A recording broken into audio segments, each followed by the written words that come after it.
Regardez cette tasse de café posée devant vous.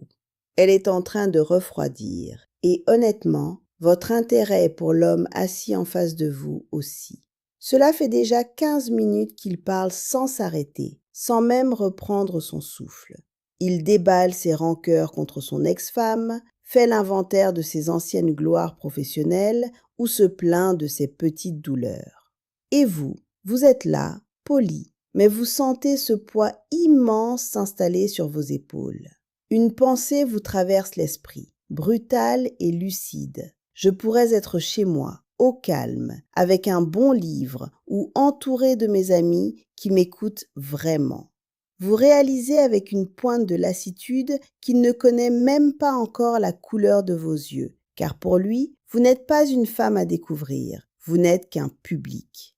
Vous ressentez ce vide, ce sentiment de gâchis, comme si chaque minute passée à l'écouter était une minute volée à votre liberté si chèrement acquise. Vous n'êtes pas là pour être son infirmière, ni sa thérapeute, et encore moins le dépotoir de ses frustrations passées. Vous sentez ce déclic au fond de vous, cette certitude que quelque chose ne va pas, et pourtant, vous hésitez encore. Vous avez cette impression désagréable que ce scénario se répète, que la maturité que vous espériez tant trouver chez un homme de votre âge n'est qu'un mirage qui s'évapore à chaque nouvelle phrase qu'il prononce sur lui-même. Ne vous en voulez pas pour ce désintérêt qui grimpe en vous, aussi limpide et tranchant qu'une évidence. Vous n'êtes ni amère, ni trop exigeante, et encore moins incapable d'aimer à nouveau. Ce que vous ressentez en ce moment même, ce n'est pas de la méchanceté, c'est une forme supérieure de respect envers vous-même. Vous avez passé des décennies à être le pilier, l'oreille attentive, celle qui arrondit les angles et qui porte sur ses épaules les silences et les doutes des autres. Vous avez déjà épuisé votre quota de patience pour les hommes qui cherchent une spectatrice plutôt qu'une compagne. Aujourd'hui, votre temps n'est plus une monnaie que vous distribuez par politesse, c'est votre bien le plus précieux. Alors, quand vous sentez cette lassitude vous envahir face à son besoin d'étaler ses trophées ou ses blessures, comprenez que vous avez raison. Vous n'êtes pas seul à vivre ce moment de solitude à deux. Des milliers de femmes, avec votre parcours et votre intelligence, ressentent exactement ce même déclic, ce même signal d'alarme qui vous dit que vous méritez mieux qu'un monologue. Ce n'est pas la solitude que vous craignez, c'est le gaspillage de votre vitalité. Votre intuition n'est pas un défaut de caractère, c'est votre expérience qui a enfin pris le dessus sur votre éducation.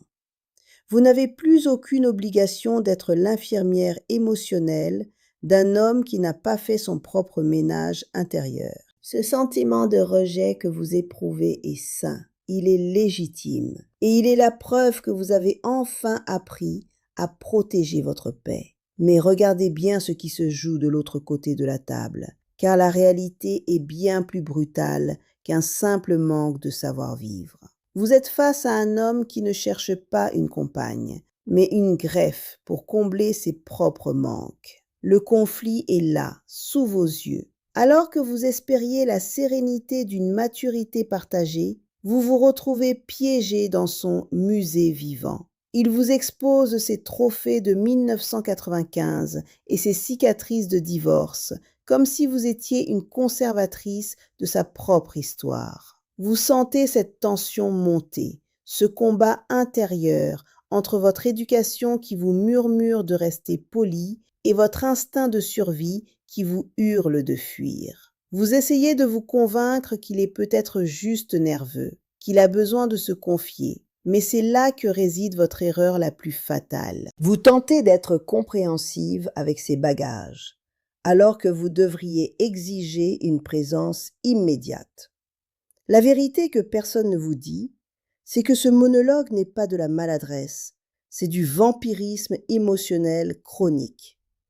Il ne vous pose aucune question. Il ne s'intéresse pas à la femme fascinante que vous êtes devenue, car pour lui, vous n'existez que comme un miroir.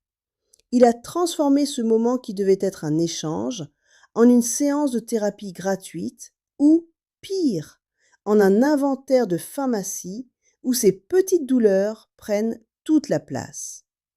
La grande illusion de votre génération, c'est de croire qu'à 60 ans, les hommes sont enfin posés et résolus. La réalité cachée, c'est que beaucoup n'ont jamais appris l'intelligence émotionnelle et cherchent simplement une nouvelle intendante pour leur névrose. Ce que vous ne voyez pas encore, c'est que son incapacité à s'intéresser à vous maintenant est le signe définitif de ce que sera votre futur à ses côtés. Un long couloir de solitude à deux où votre seule fonction sera de l'écouter exister. Je vais vous montrer comment détecter ce piège en moins de 10 minutes grâce à un mécanisme précis, car votre temps n'est plus une ressource renouvelable, c'est un luxe que vous ne pouvez plus gaspiller pour des fantômes du passé. Pour ne plus jamais vous laisser voler votre énergie, vous devez apprendre à décoder ces schémas que votre politesse tente de masquer. Tout commence souvent par ce que j'appelle le monologue de la victime. Soudain, sans que vous l'ayez sollicité, il déballe les archives de son divorce ou les trahisons de son ex-femme. Votre erreur habituelle est de penser qu'il est courageux, qu'il s'ouvre à vous avec sincérité. Vous vous surprenez à hocher la tête, à essayer de le consoler, à devenir cette oreille compatissante qu'on vous a appris à être. Mais la réalité est bien plus sombre. Il n'est pas en train de se confier.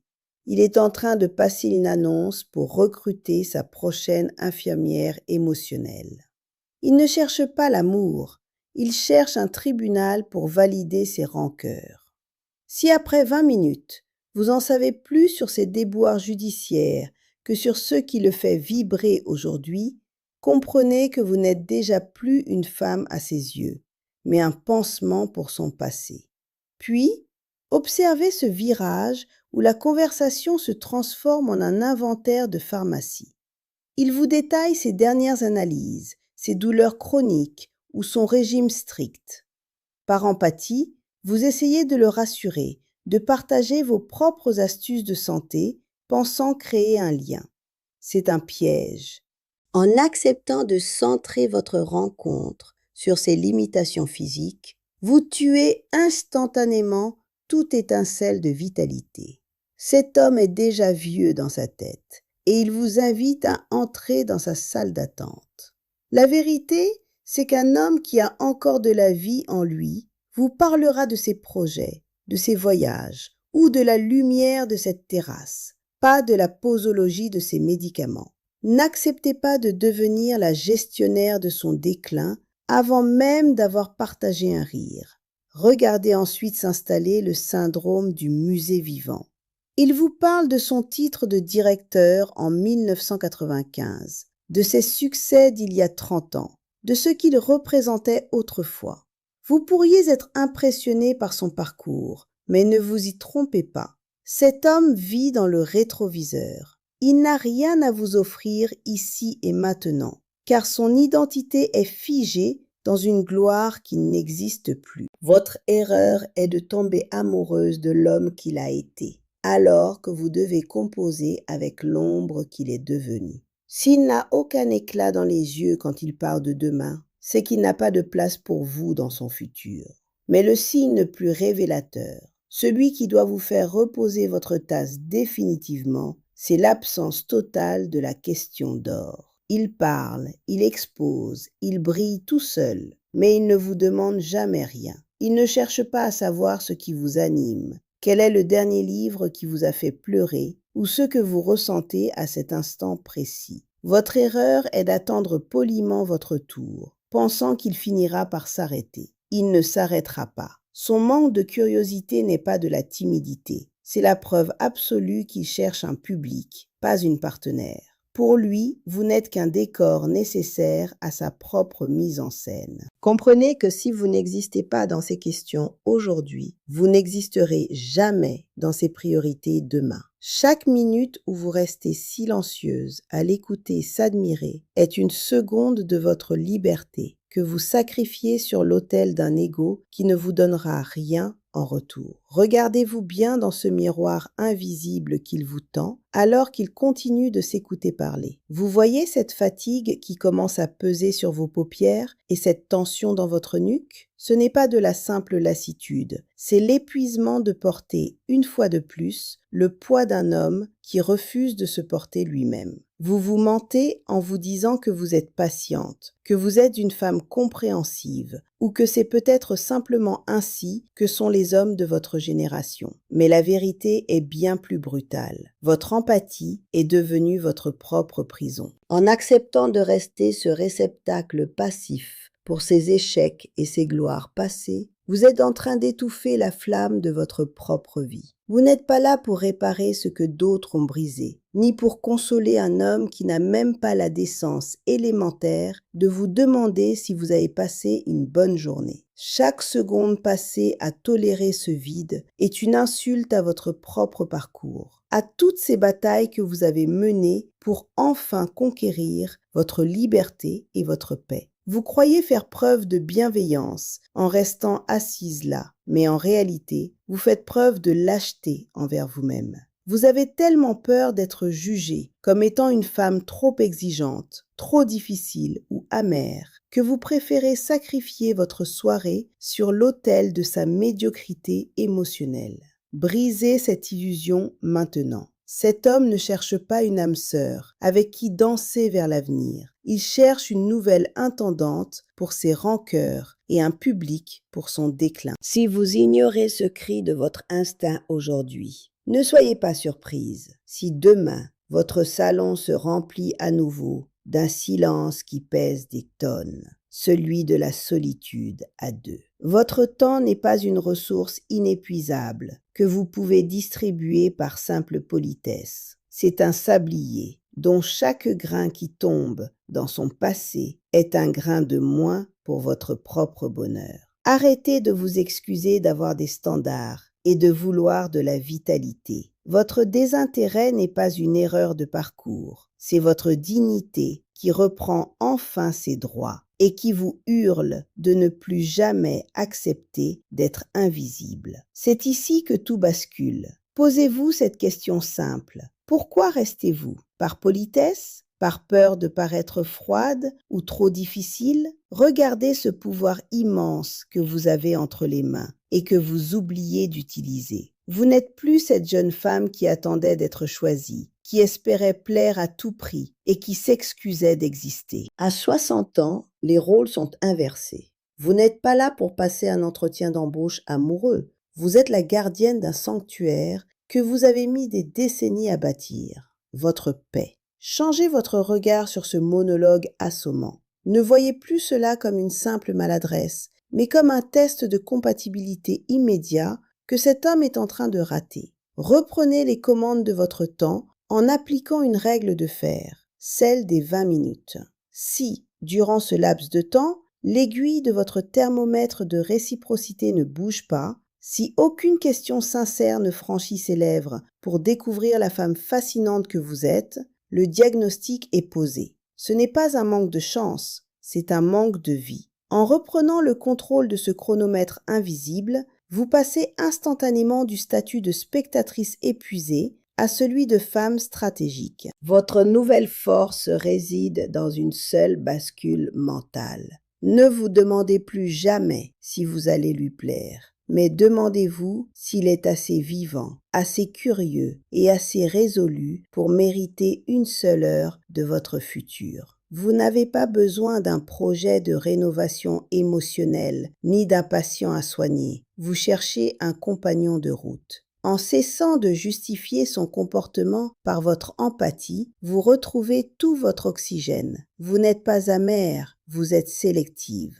Vous ne subissez plus la rencontre, vous la dirigez. Et si le spectacle est médiocre, vous avez le droit absolu, la légitimité totale de vous lever et de quitter la salle avant même l'entracte, car votre liberté est le seul luxe que vous ne sacrifierez plus jamais. Vous aviez raison depuis le début. Ce vide que vous ressentez, ce n'est pas de l'amertume, c'est votre sagesse qui s'exprime enfin. À 60 ans, votre intuition n'est plus une simple impression confuse. C'est un véritable doctorat en survie. Si vous avez perdu tout intérêt, c'est parce que votre âme a perçu ce que votre éducation a tenté de vous faire ignorer. En face de vous, il n'y a pas de vie, il n'y a que des fantômes et du passé. Prenez cette décision ferme dès aujourd'hui. Ne sacrifiez plus jamais une seule heure de votre futur pour devenir le dépotoir émotionnel de celui qui n'a pas su se résoudre. Votre temps est votre monnaie la plus précieuse. Ne la gaspillez plus par simple politesse. Appliquez désormais ce filtre implacable. Si après 20 minutes, la réciprocité n'est pas là, le rendez-vous s'arrête. Sans excuse, sans culpabilité et sans deuxième chance. Vous n'êtes pas difficile, vous êtes enfin lucide. Vous êtes la seule gardienne de votre sanctuaire et votre désintérêt est votre plus fidèle allié. Pour que nous puissions toutes renforcer cette clarté,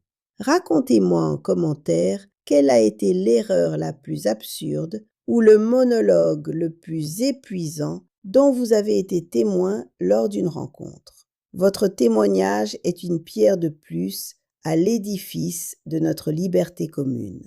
Restez sélective, restez vivante et ne laissez plus personne éteindre la lumière que vous avez mis tant d'années à conquérir.